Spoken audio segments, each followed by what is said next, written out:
பாலுண்ணோம்னு பார்த்தோம் இல்லையோ, துயின்ற பரமன் வியாக்கியானத்தில் சொன்னார், துயில்கிற போதே பரமன். நாமெல்லாம் எழுந்துட்டு இருந்தா தான் ஏதோ 2-3 வேலை செய்வோம். ஆனா பகவான் துயின்ற பரமன். துயிந்துன்னு இருக்கிறச்சே, தூங்கின்னு இருக்கிறச்சேவே பரமன்.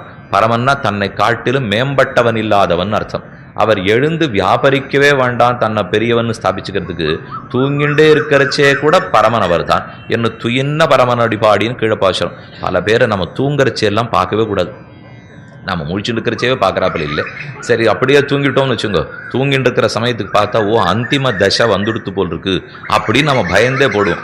அப்போ கொஞ்சம் அந்த உடம்பு மேலே ஏறி இறங்கிட்டு இருக்கும், அதை பார்த்தா இன்னும் இருக்கார் அப்படின்னு நம்ம நினச்சிக்கணும். அதனால் தூங்குறச்சே ஆரையும் பார்க்கக்கூடாது, கிட்டக்கே போகக்கூடாது.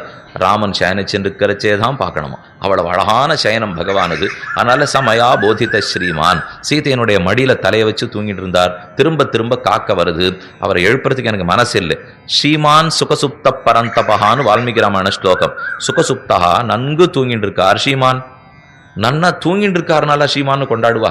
நன்னா உலகத்தை சிருஷ்டித்தார், நன்னா ராவணனை அழித்தார், நல்லா விபீஷணனை காத்தார்னு சொன்னா சரி. நன்னா தூங்கின்றார், என்ன பெருமை தெரியுமோ இப்படின்னு சொல்லுவாடனா பகவான் ஒத்தருக்கு தான் அந்த பெருமை.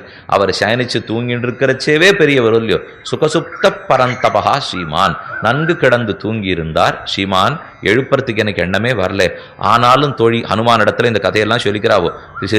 அதாவது ஹனுமான் 10 திருமொழி முழுக்க பெரியாழ்வார் ஹனுமான் போய் சீதையை பார்த்து அடையாளங்கள் சொல்லுவதற்காக அமைத்தார். தேரணிந்த அயோத்தியர்கோன் பெருந்தேவி கேட்டருளாய், வாரணந்த முலவடுவாள் தேவி கேட்டருளாய் என்று ஓரொரு பாசுரமா சொல்லி அன்னு குகனடும் கொண்டது மோர் அடையாளம். இன்னன் அடையாளத்தை எனக்கு ராமன் தெரியுங்கிறதுக்காக ஒரு அடையாளமாக ஹனுமான் எடுத்து சொல்லிட்டு இருக்கார். அப்படி பேசிட்டு இருக்கிறச்சே வந்த கதை இது. ஏன்னா சீதைக்கு ராமனுக்கு மட்டுமே தெரிஞ்சது இந்த காக்காசுர விற்த்தாந்தம். வேற யாரும் அந்த இடத்துல இல்லை.